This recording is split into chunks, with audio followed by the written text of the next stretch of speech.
Hola, soy José Aramcha Jacobo y de nueva cuenta les doy la bienvenida a Política en Corto. En 16 días iniciará el proceso electoral formal en el Estado de México para elegir presidentes municipales y diputados locales. Y en esta ocasión vamos a platicar con Ricardo Moreno Bastida.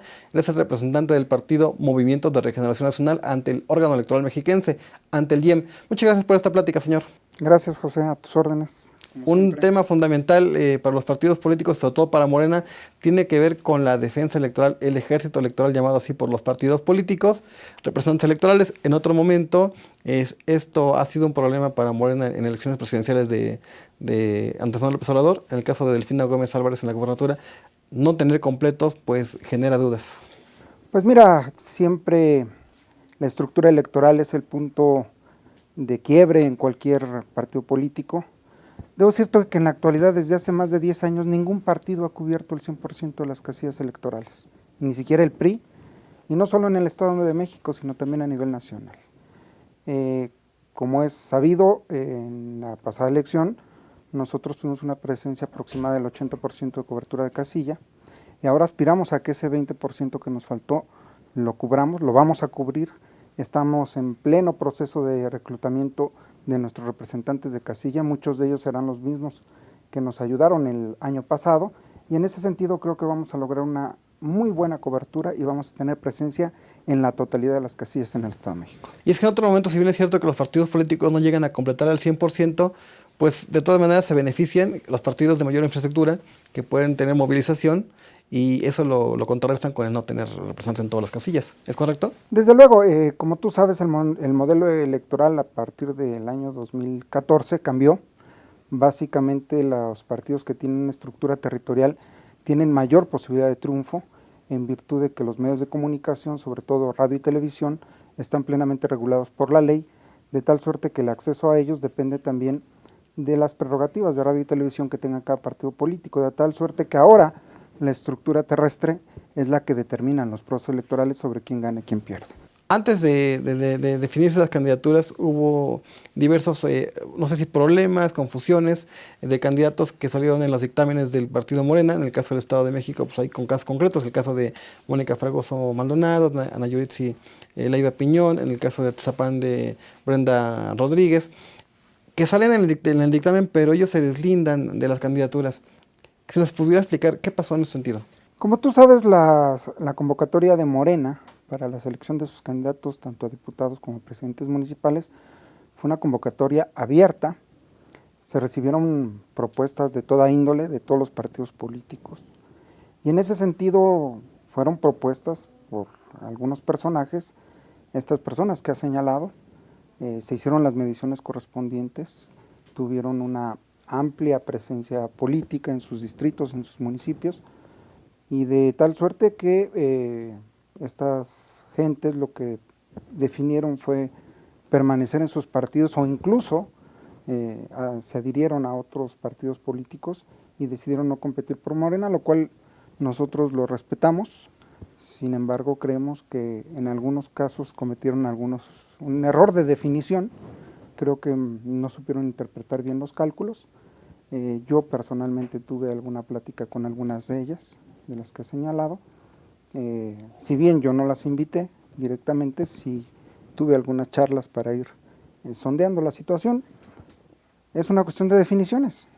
Este momento político electoral por el que cruzamos, no solamente en el Estado de México, sino en el país, es un asunto de definiciones. Pero eso quiere decir que ellos sí tenían interés, sí participaron en un primer momento, después no lo hicieron porque no queda claro si el partido Morena las registró sin tomar su parecer o qué sucedió finalmente con ello. Mira, te voy a hablar del caso concreto que yo conozco, que es el caso de Ana Yuritsi Leiva Piñón. Yo platiqué con ella. Ella supo que estaba propuesta en una terna, que se iba a encuestar, supo del resultado de la encuesta y después tomó una definición política. En el caso de Mónica Fragoso, ella fue propuesta por el Partido del Trabajo, dentro de la coalición Juntos Haremos Historia, y no tuve yo más contacto con ella. No sé realmente cómo se procesó, y como tampoco supe del otro caso de Bárbara Rodríguez de Atizapán. De Atizapán, así es. Hay impugnaciones a diversas planillas del caso de Morena en el Estado de México. ¿En qué rumbo va el proceso? Mira, tenemos diversas inconformidades de compañeros militantes que con todo su derecho, han acudido a los tribunales incluso a solicitar que sean considerados como candidatos a regidores, síndicos, básicamente, en virtud de que, como tú sabes, nosotros seguimos todo un proceso en asambleas municipales, después los seleccionados en esas asambleas fueron a una insaculación, y en el Inter firmamos un convenio de coalición con el Partido del Trabajo. Obviamente que las expectativas se reducen porque hay que incorporar a personajes militantes, simpatizantes del Partido del Trabajo, y me parece que no han sabido comprender en toda su dimensión esta situación y han acudido al tribunal, a los propios órganos de jurisdicción interna del partido, que es la Comisión Nacional de Honor y Justicia, de tal suerte que nosotros seremos muy respetuosos de lo que los órganos definan. Creemos, estamos sosteniendo la legalidad de lo que hizo la Comisión Coordinadora Nacional de la coalición Juntos Haremos Historia, que es quien al final de cuentas determinó quiénes iban a ser todos los candidatos en el Estado de México, tanto a diputados, presidentes municipales, síndicos y regidores, en virtud del convenio de coalición que se firmó. ¿Cuántas planillas están impugnadas? Porque son planillas. Tenemos impugnadas 18 planillas. ¿Y los tiempos van bien? O sea, ¿no hay riesgo de que se queden sin candidatos en algunos casos? ¿O sí lo hay? Mira, nosotros hemos impugnado el no registro de 14 planillas, como todo el mundo lo sabe.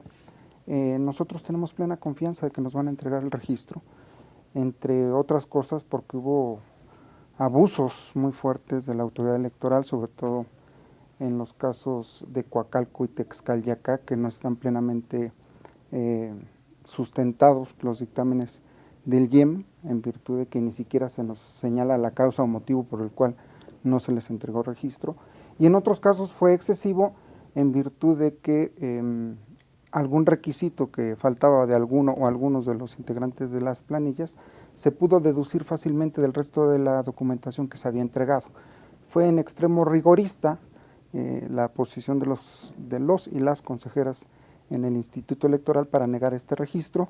Afortunadamente obra una sentencia muy importante en este sentido, que la Sala Regional Toluca del Tribunal Federal Electoral dictó precisamente hace 8 días jueves, en el sentido de cómo deben de interpretarse los requisitos que la ley señala para efecto de colmar los extremos y garantizar el derecho a votar y ser votado del ciudadano. ¿No hubo negligencia por parte de los referentes electorales ante el IEM en no presentarlas a tiempo, en retrasarlas? Porque ha habido comentarios en ese sentido, seguramente los has escuchado. Sí, claro, mira, fue todo un proceso muy largo, desgastante. Debo decirte que se tuvieron que entregar alrededor de 40,000 documentos por partido. Y el plazo que establece la ley para que sesione el Consejo General es muy corto, a partir de la fecha en que se vence el registro de candidatos, es de apenas 72 horas, 3 días, y eso evidentemente que implica el despliegue de mucho personal, pero además hay que hacer revisiones, lo que debieran ser muy profundas, exhaustivas, se convirtieron en revisiones desde nuestro punto de vista muy al garete, y en ese sentido es que ni siquiera se funda o motiva la causa legal para proceder a la negativa del registro de las planillas en algunos casos de Morena. En otro momento se ha señalado que este órgano electoral, el IEM, no estuvo a la altura de la elección de gobernador, con lo que implicaba la gran competencia, la gran expectativa. Estamos a 2 semanas prácticamente de que inicie el proceso electoral local. Las condiciones del IEM, el papel del IEM, ¿cuál es su calificación? Mira, nosotros cuando yo inicio el proceso electoral, hace algunos meses señalamos precisamente las deficiencias que hubo en el pasado proceso electoral de gobernador, y lo que dijimos fue que no teníamos confianza en cómo se estaban llevando las cosas en el instituto, que estábamos incurriendo en los mismos errores, en la forma en cómo se estaban integrando los consejos distritales y municipales, que se estaba partidizando la autoridad electoral, cosa que sin lugar a dudas sigue cometiéndose, y que no es simplemente el cumplimiento de requisitos legales, sino el cómo los ciudadanos, las ciudadanas que integran estos consejos tienen vínculos directos con los partidos políticos, y hay pruebas contundentes de ellos. Muchos de ellos están inscritos en los padrones de los partidos que están publicados por el INE. Claro. Y esto, a decir de la autoridad, no hace prueba plena y por lo tanto se les da el derecho de participar. Esto nos parece un grave error, partidizar el órgano electoral es lo peor. Ya cruzamos por esa etapa durante muchos años.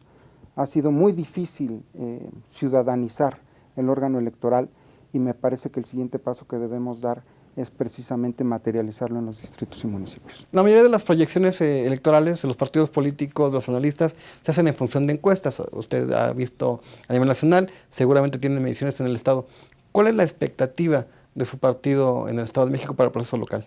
Mira, yo de las encuestas que conozco, te puedo decir que estamos muy contentos, pero no solamente las encuestas, sino también cómo nos está recibiendo la gente en la calle.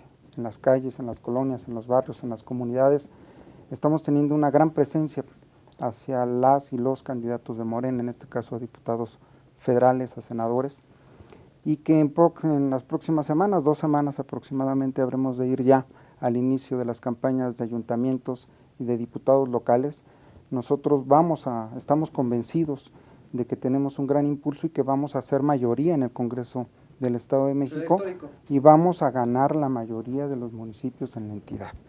Va a ser una enorme ola en favor de Morena y en ese sentido hacemos un llamado a toda nuestra militancia a que guarde la calma, a que tengamos prudencia, que seamos pacientes.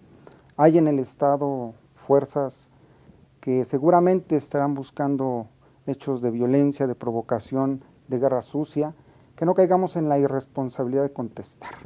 Nuestro trabajo lo hemos hecho con mucha certeza y de cerca a la gente y creo que es menester redoblar esfuerzos, estar junto a la gente y eso nadie nos va a poder arrancar.